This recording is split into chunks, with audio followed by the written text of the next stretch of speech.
está, de acuerdo a su ley y de acuerdo a esta ley contra la corrupción, tiene la facultad para hacerlo, lo mínimo que debe hacer es investigar, verificar, como dice el oyente, vía noticia criminis. Esto no tiene que ver con política, aclaro, ¿ok? Es la función que está debidamente tipificada tanto en la Constitución como en la ley contra la corrupción.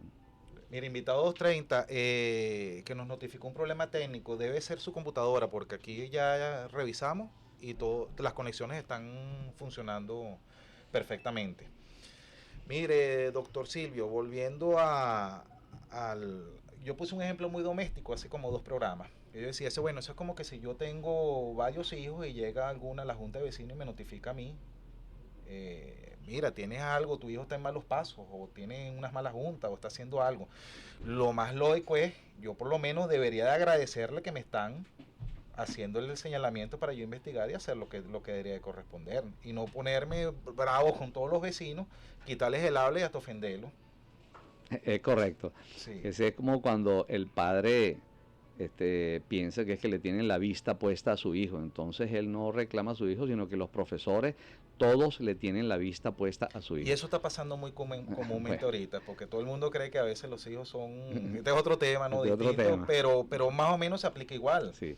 No, es como tú dices, yo creo que si tengo esa noticia, independientemente de que nos sintamos enemigos del imperio o nos sintamos que los Estados Unidos en este momento está agrediendo a Venezuela, independientemente de ese sentir patriótico, debemos, tanto la Contraloría como la Defensoría del Pueblo, debieran tomar alguna acción vía noticia criminis.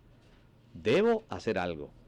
Y yo creo que es más, debe hacerlo para lograr verificar que eso es una presunción, es una calumnia, es una injuria, es algo pues indebido en contra pues de nuestros funcionarios públicos. Yo creo que eso debe hacerse con ese objetivo. Fíjese, más o menos para darle, porque no solamente a veces hay que sentarse a criticar, sino que hacer un aporte. Dentro de los artículos que yo escribo en el medio digital de colunero.com, yo publiqué uno que le puse referéndum consultivo, un camino a nuestra salvación. Hice un catálogo de 10 preguntas. Una se refiere a el quinto, porque hay que recoger la opinión de los ciudadanos, creo yo, en función de lo que está establecido en el artículo 71 de la Constitución Nacional, que reza lo siguiente: las materias de especial trascendencia nacional podrán ser sometidas a referendo consultivo por iniciativa del presidente o presidente de la República en Consejo de Ministros, por acuerdo de la Asamblea Nacional, aprobado por el voto de la mayoría de sus integrantes o a solicitud de un número no menor del 10% de los electores y electoras inscritos en el registro civil electoral. En función de ese artículo 71 que prevé el referéndum consultivo y complementándolo con el artículo, se me fue el número, el artículo 5 que dice: la soberanía reside intransferiblemente en el pueblo, quien la ejerce directamente en la forma prevista en esta Constitución y en la ley. Dice otras cosas más, pero para resumir, los órganos del Estado emanan de la soberanía popular y a ella están sometidos. Entonces, creo yo que algo que es importantísimo y que nos atañe a todos son unas preguntas que coloqué acá. Entre ellas, bueno, la quinta: ¿está usted de acuerdo con que se investiguen a fondo los casos de las divisas asignadas a empresas fantasmas denunciadas por el exministro Giordani, así como los de lavado de dinero del Banco de Andorra y la banca suiza? Y lo complemento con una pregunta, la 6. ¿Está usted de acuerdo con que se separen de sus cargos los funcionarios que hayan sido objeto de denuncia nacional e internacional por casos de corrupción, narcotráfico y lavado de dinero, mientras se realicen las investigaciones correspondientes y una vez terminadas las mismas vuelvan a sus respectivos cargos en caso de resultar inocentes? Bien, ahí estamos en la onda de lo que ya yo vengo comentando, ¿no? Esas son presunciones, ¿ok? Son denuncias y todos los funcionarios públicos de alto nivel de este país y de cualquier país están sometidos a permanentes denuncias, permanentes acusaciones.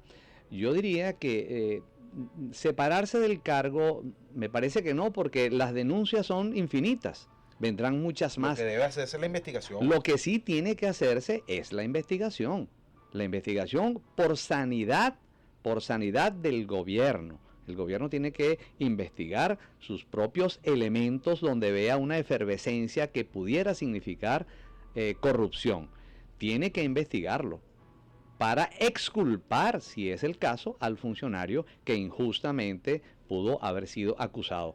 Y si realmente resulta culpable, o la investigación arroja elementos de convicción suficientes, entonces la fiscalía, tanto la fiscalía, Ministerio Público como la Contraloría, tiene los elementos administrativos para separarlo del cargo mientras dure la investigación. Yo creo que debe hacerse la investigación y todo gobierno tiene que hacerlo. Esto no es una cuestión de política, de izquierda, de derecha, no, hay que hacer la investigación. Para eso existe la Contraloría, ¿no?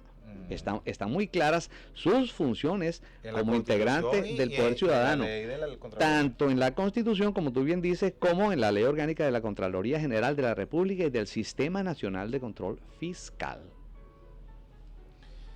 Otra de las preguntas que coloqué yo, porque también me parece que hay que darle la importancia que debe a esos dos órganos, Fiscalía y Contraloría.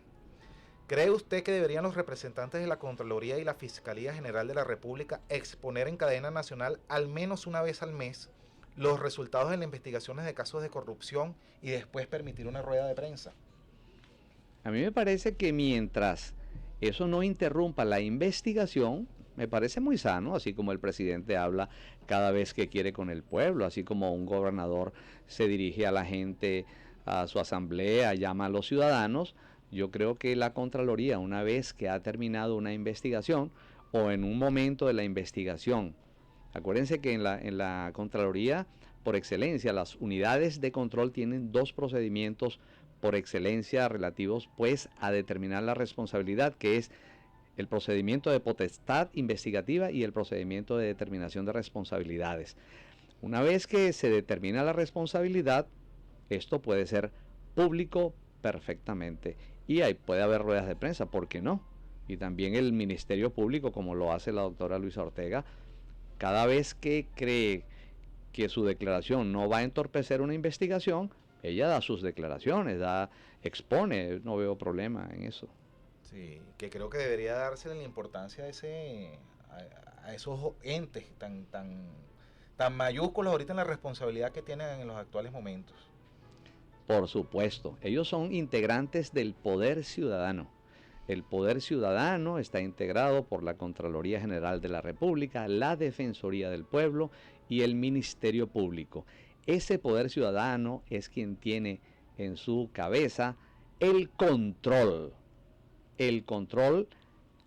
en cuanto a lo que es el manejo de los dineros públicos, en cuanto a lo que es la utilización de los servicios públicos, en cuanto a lo que es la defensa de los derechos humanos y en cuanto a lo que es el ejercicio de la acción penal, una vez pues que se ha iniciado la investigación, bien sea administrativa o penal propiamente dicha. Estos tres elementos son control, y es un control, no solamente un control social, sino un control a el gobierno. Así está en la Constitución.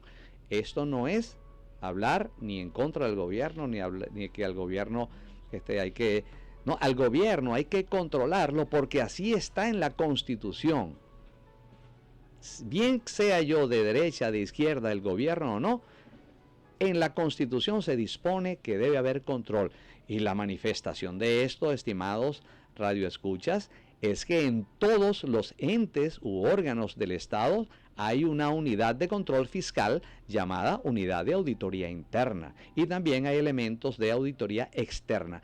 Es decir, hay un entramado completo en toda la administración pública, incluyendo aquí también a las empresas del Estado, es decir, al Estado actuando en actividad comercial, en donde la unidad de auditoría interna tiene que llevar a cabo el control y es un delegatario directo de la Contraloría. Todo esto está en la Constitución y la ley, que implica que hay control, por lo menos en la Constitución y las leyes. Hay un control también en cabeza de la Defensoría del Pueblo en cuanto a lo que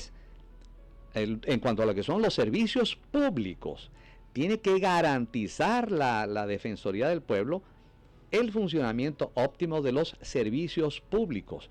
¿Qué quiero decir yo con esto? Que donde funcione un hospital indebidamente, ahí tiene que estar el defensor del pueblo. Donde funcione una escuela indebidamente, ahí debe estar la Defensoría del Pueblo. No solamente en eso, sino en la defensa de los derechos humanos, por lo cual tiene que controlar al Estado, vale decir al gobierno, que es quien tiene el poder, quien tiene la autoridad. Lo que pasa es que al final eso se vuelve letra muerta si vemos que los que encabezan los poderes tienen cierta afinidad política.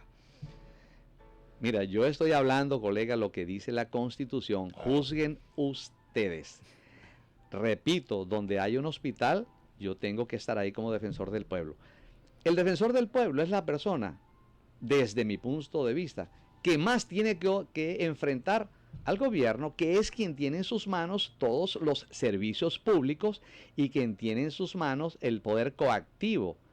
Si ustedes ven el articulado de lo que corresponde a la Defensoría del Pueblo, significa en un 90% controlar la actividad del funcionariado público que tiene el poder en contra de los ciudadanos. Así está, aquí. Ahora, que también tiene que colaborar, por supuesto. Yo no estoy diciendo que el defensor es un enemigo del gobierno, sino que tiene que controlar la actividad del gobierno en cuanto a derechos humanos y en cuanto a servicios públicos se refiere. La Contraloría tiene que controlar, y así está, y bueno, todas las unidades así lo concretan, controlar el manejo de los bienes públicos, de los dineros públicos, que están en manos ¿de quién? Del administrador, que es el gobierno. Eso es constitución y ley. ¿Sucede o no sucede? Juzguen ustedes. O sea, que la sociedad civil lo que debería hacer es organizarse para exigir a los funcionarios que cumplan con sus funciones, porque... Así es, colega, y la misma ley contra la corrupción le da un poder tremendo no solamente a los particulares, sino a la comunidad organizada para intervenir en el diseño de los presupuestos, para intervenir en la ejecución de los presupuestos. Tanto es así que, si me dejas mencionarte los artículos que tengo yo aquí, que los llamo el poder del pueblo en el presupuesto. El presupuesto es controlado, puede ser controlado por la comunidad organizada y por los particulares, de acuerdo a lo dispuesto en los artículos 9, 10, 11 y 12 de la Ley contra la Corrupción. No solamente por ahí, sino también tiene el poder de participar en la planificación a través de lo que dispone la Ley Orgánica de Planificación Pública y Popular, y puede controlar, no solamente por aquí, sino a través de la Ley de Contraloría Social. Lo que pasa es que la comunidad tiene que ser educada en ese sentido, y la Constitución... Que ejerza lo que está previsto. Para que ejerza lo que está previsto en las leyes, y la Constitución le da esa tarea a la Defensoría y a la Contraloría de educar a la gente en ese sentido de control. Sí, en ese sentido, bueno, yo tengo muchas críticas contra la oposición porque yo lo veo que son muy apáticos, porque lo que deberían de hacer es organizar a la gente para que se hagan los controles necesarios. Bueno, yo creo que es una cuestión de educación. Si nosotros educamos, promovemos esa cultura de educación y esa cultura de muchas otras cosas, valores, moral, ética, etcétera, si promovemos esa cultura de control, de verificación, de que, acuérdense ustedes, estimados radioescuchas, que el gobierno no es más que un subconjunto de la población. El Estado en su forma más elemental es territorio, gobierno y población. Exactamente. El gobierno es un subconjunto de la población que están nombrados allí como delegatarios de la población para administrar los recursos, y todo eso se llama Estado. Por lo tanto, tengo que tener los canales para yo como población controlar que el gobierno esté administrando bien los bienes. Mire, son las 10:30, 10:30 exactamente, y tenemos que despedirnos a unos compromisos comerciales por unos minutos. Invitado 230 nos dice: controlen los términos de ley, no de parcialidad política o partidista. Insisto, nuevamente debemos educarnos para saber cuáles son nuestros derechos y nuestros deberes. Así no nos van a convencer con cuentos. Bueno, volvemos en minutos. Correcto, a veces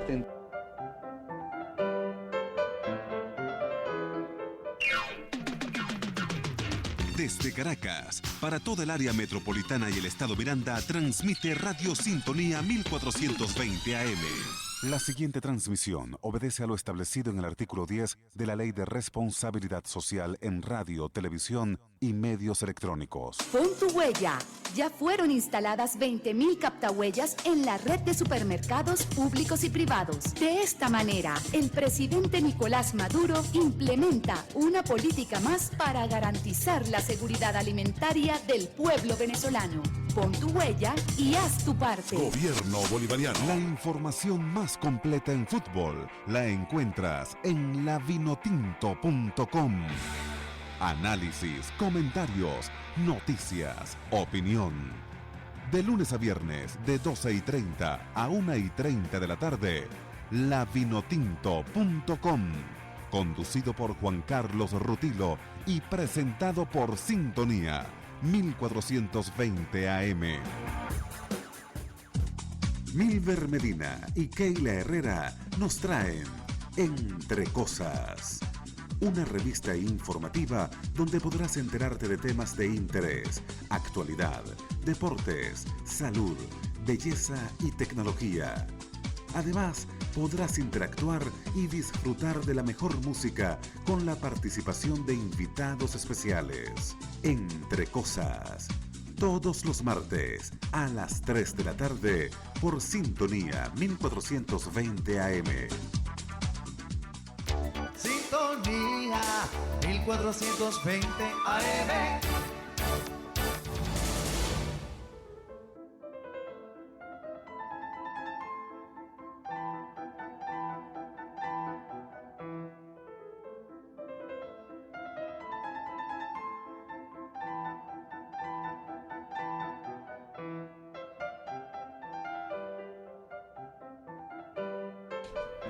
¿Quieres anunciar en Construyendo una Nueva Venezuela y multiplicar los ingresos de tu empresa?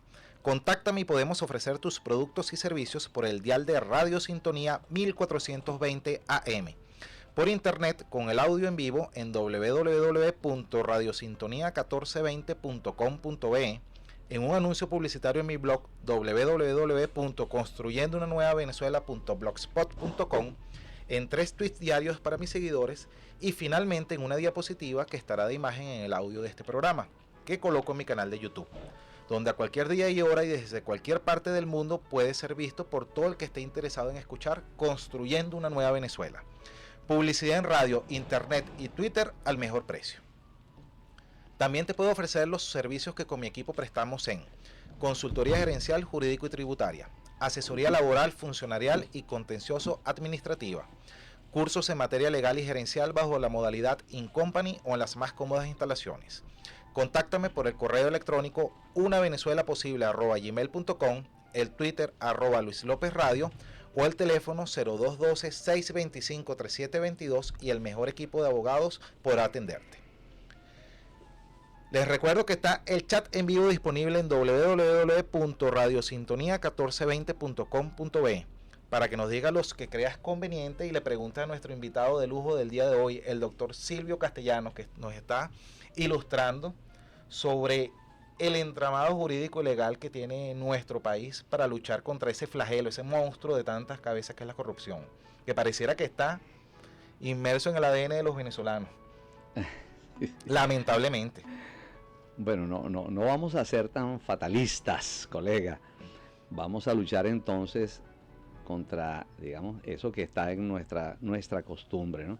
La última participación estuvo muy buena, ¿no? En cuanto a que el control tiene que hacerse independientemente del aspecto político. ¿Ok? Yo tengo que hacer control a mi gente. Cuando uno controla, uno controla en su casa. Uno controla su hogar, uno controla su ambiente. Y eso ahora, no significa ¿cree estar en usted, contra. doctor Silvio, que todo está este entramado legal, todo este armatoste, porque parecía que fuera un armatoste y no se aplica? ¿Qué es lo que pasa? Bueno, pareciera que históricamente, te voy a decir, históricamente, el Ejecutivo, como el Ejecutivo viene, recuérdense ustedes de la separación de poderes, cuando se le quita el poder absoluto al monarca y se establecen legislativo, ejecutivo y judicial, tradicionalmente, ¿no? Ujú. Ya el ejecutivo, el monarca, entre comillas, pues queda solamente con el ejecutivo, pero su tendencia es a influenciar el resto de los poderes. Si hay una influencia del ejecutivo sobre los poderes y los somete y crea un ambiente de sumisión, entonces el control, por supuesto, será mucho menor. Yo creo que es una cuestión de política, de enderezar, porque ¿a quién, ¿a quién le interesa más el control? Yo creo que le interesa al gobierno desde el punto de vista así bien objetivo, bien puro, al gobierno para mostrar una mejor gestión. Yo creo que el control le interesa al gobierno y le interesa a todo el pueblo venezolano para verificar que ese grupo de personas que está administrando nuestros recursos lo está haciendo de manera eficiente. Sí, que ese es un asunto ya filosófico, previsto, o sea, ideado, o mejor dicho, complementado por Montesquieu en su obra del espíritu de las leyes, donde él decía, planteó el principio de autonomía y separación de los poderes, y decía o planteó que ese era el sistema de controles y contrapesos de los poderes, porque él planteaba, solo el poder pone freno al poder. Bueno, aquí vale la pena hacer un breve inciso histórico. Sí, sí, Realmente no es Montesquieu quien plantea la división de poderes.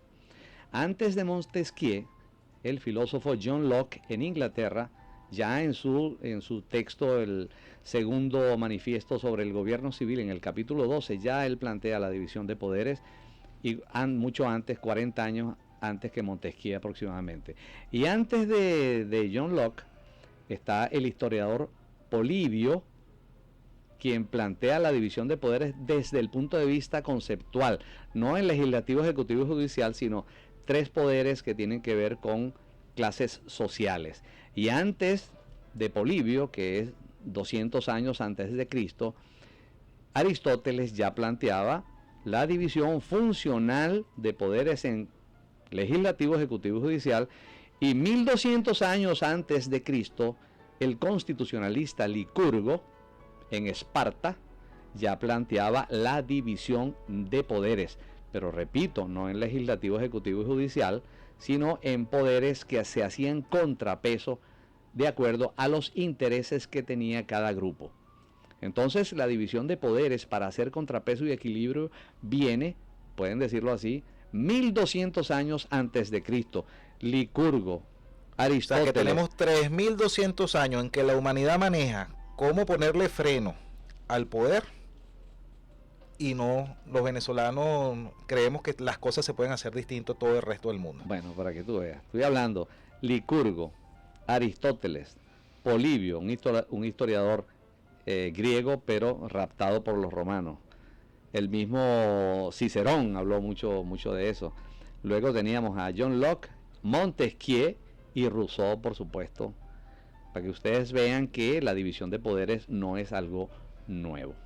Sí, no, y que la división de poderes no es simplemente algo que está allí escrito en una constitución, en una carta magna, para ver si se hace mano de ella cuando se quiera, no. Es que la manera es que tiene que ser algo totalmente hecho de forma activa, de forma protagónica.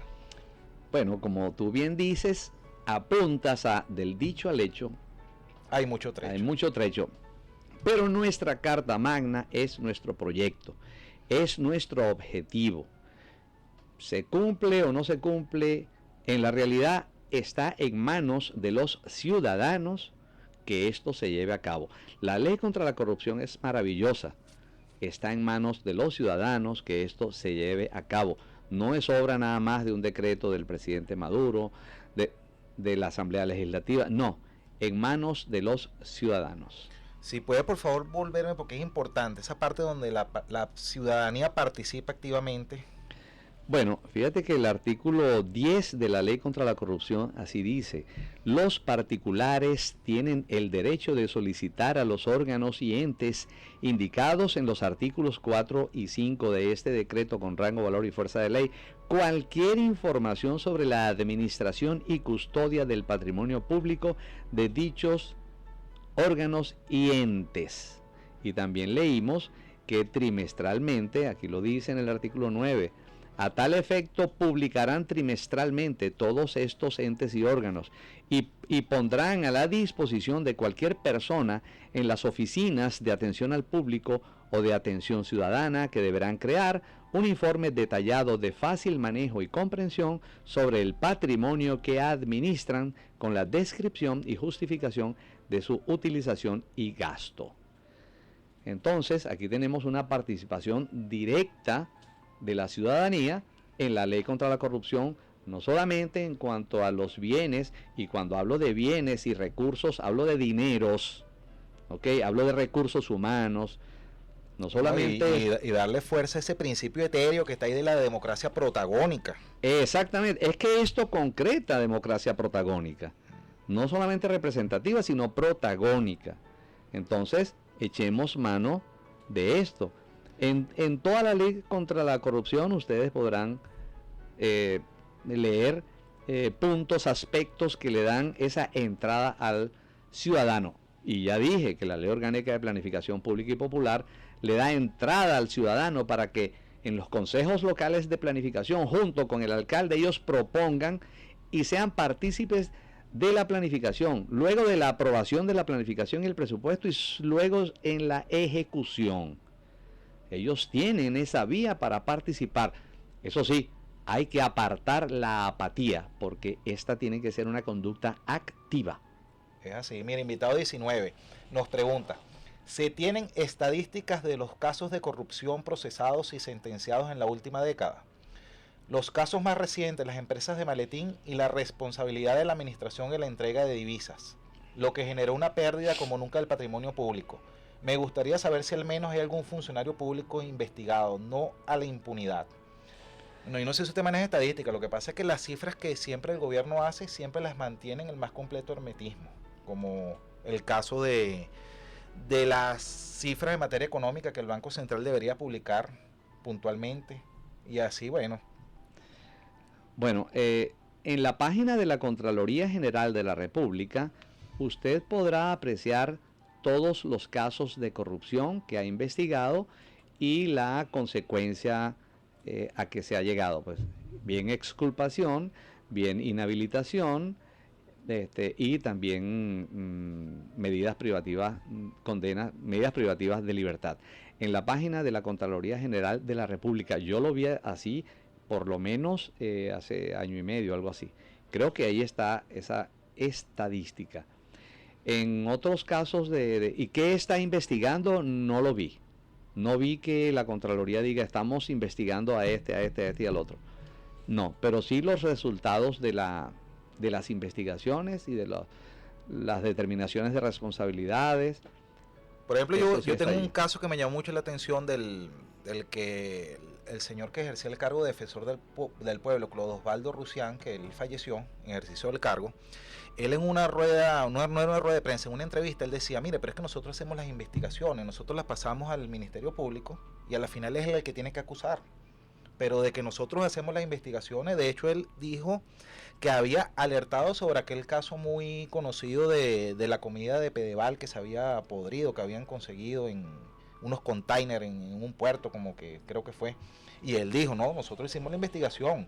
Pero ¿qué es lo que pasa? Que eso ya no depende de nosotros, la acusación. Sí, en efecto, en el procedimiento de determinación de responsabilidades, hay que trabajar en equipo. En ese procedimiento y en la misma ley contra la corrupción se prevé que una vez determinada la responsabilidad administrativa, el expediente pasa automáticamente al Ministerio Público, quien tiene que verificar que hay una responsabilidad penal en el asunto, que no solamente es una responsabilidad civil o administrativa o funcionarial, sino que hay responsabilidad penal. A eso se refería el doctor Rusián cuando decía: ya yo hice mi trabajo, paso el expediente y tiene la Fiscalía o Ministerio Público que determinar la responsabilidad penal, es decir, llevar a cabo la acción penal. La acción penal, porque el Ministerio Público es para llevar a cabo la acción penal. Y eso es correcto. Todo lo que ustedes van a ver en la página de la Contraloría es ideal. Son excelentes investigadores, excelentes determinadores de responsabilidad. Ahora, cuando eso llega al Ministerio Público, ya es responsabilidad de esa otra pata de la mesa que se llama Poder Ciudadano. Mire, ¿y qué está pasando con esa parte que tiene de la estabilidad laboral o funcionarial de los encargados en la Contraloría y esos unidades de auditoría interna en cada ministerio o en cada ente público? Bueno, fíjate que esta es una posición netamente técnica. Este comando que está previsto en la ley contra la corrupción, este comando anticorrupción que tienen hasta identidades, reserva con sus identidades, desde mi punto de vista, el impacto no es fundamental, no es sustancial. ¿Qué es un impacto fundamental? Que todos los cargos de auditor interno en la administración pública, todos esos cargos tienen que ser por concurso. Entonces, si hacemos una cuenta, nos damos cuenta, y valga la redundancia, de que la mayoría de los cargos de auditor interno en las organizaciones del Estado, ya aclaré que en todo ente u organismo del Estado tiene que haber un auditor interno. Mientras ese auditor interno no esté nombrado por concurso, va a tener una dependencia directa del jefe de la organización, lo cual es una contradicción. Entonces, para mí una medida excelente sería que la Contraloría General de la República, porque todos estos auditores dependen de la Contraloría, obligara a que se llevaran a cabo los concursos para que los auditores internos encargados de llevar a cabo el control fiscal tengan la suficiente independencia para realizar su trabajo. Yo he oído, te oye por ahí, un jerarca que dice, me nombraron, por decir algo, me nombraron presidente de un instituto autónomo, bueno, yo me llevo a mi auditor. Es un exabrupto, pues. Una contradicción total. Una contradicción total, que yo me traiga a mi auditor interno. Eso da pie al dicho que él me doy y me cobro y me doy el vuelto. Entonces, una medida excelente para mí, que es superior a esta medida del comando, que digo, toda medida para la lucha contra la corrupción es buena. Solo que pienso que esta medida de obligar a los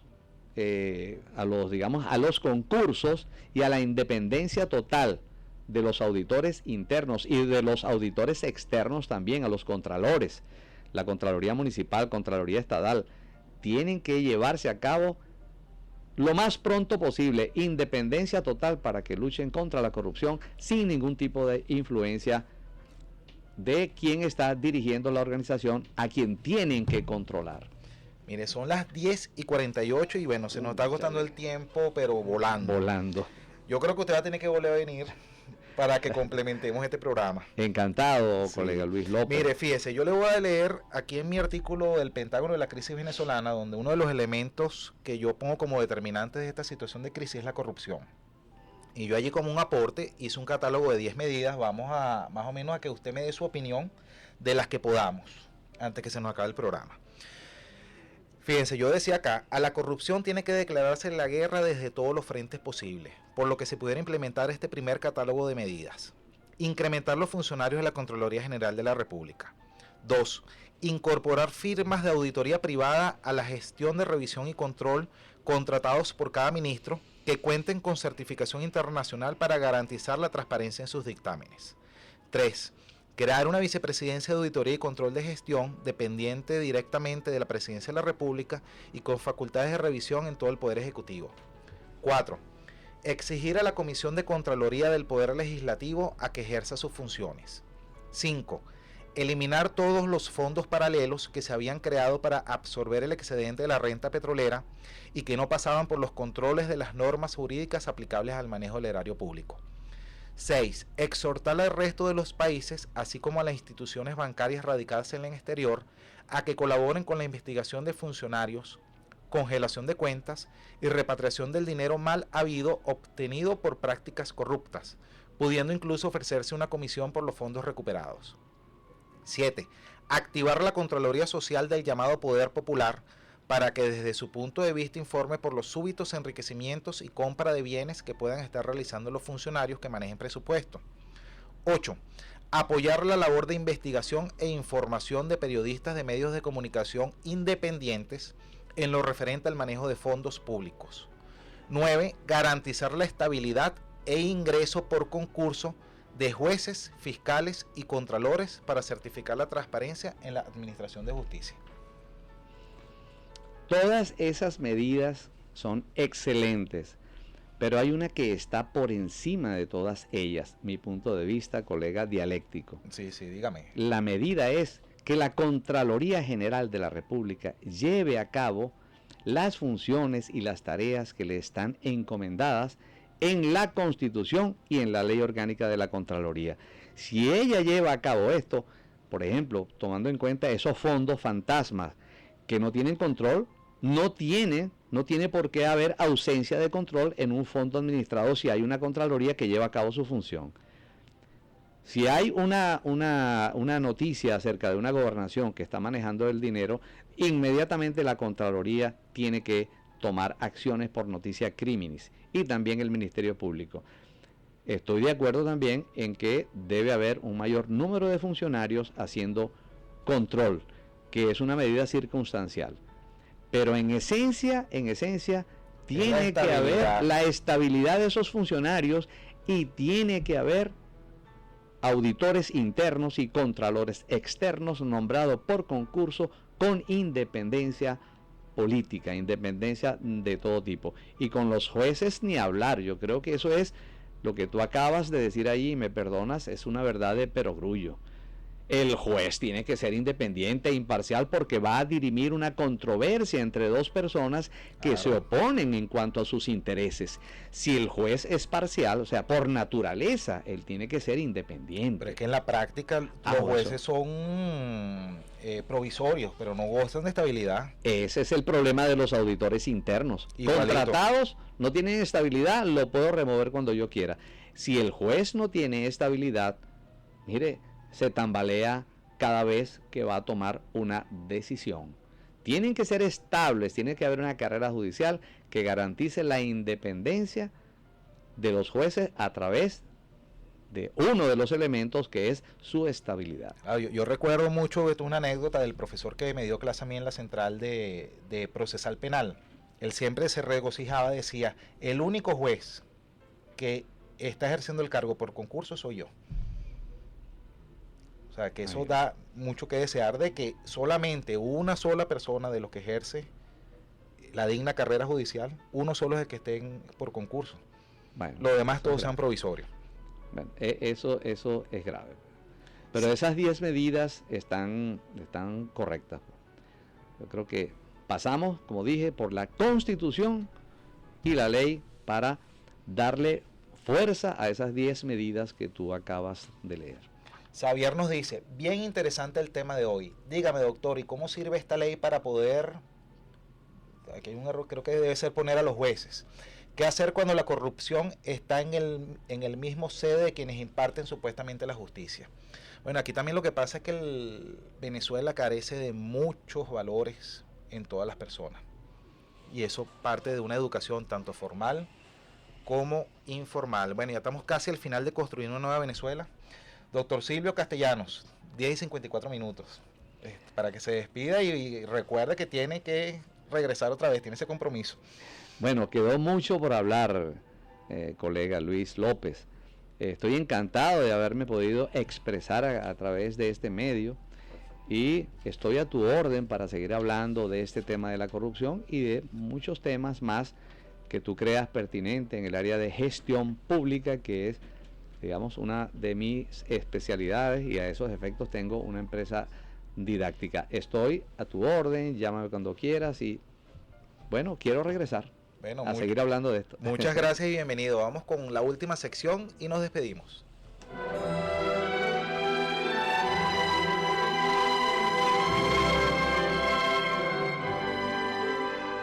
La frase célebre de la semana.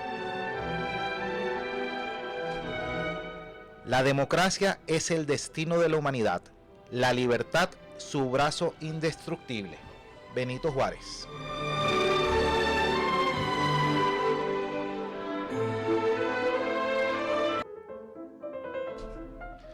Bueno, esta fue otra muestra de lo que escucharán cada martes en Construyendo una Nueva Venezuela, su nuevo programa de Radio Sintonía que llega a ustedes por el dial 1420 AM y por internet en www.radiosintonía1420.com.be. Te esperamos cada martes a las 10 de la mañana. Recuerda que está el Twitter @LuisLopezRadio, el correo electrónico unavenezuelaposible@gmail.com.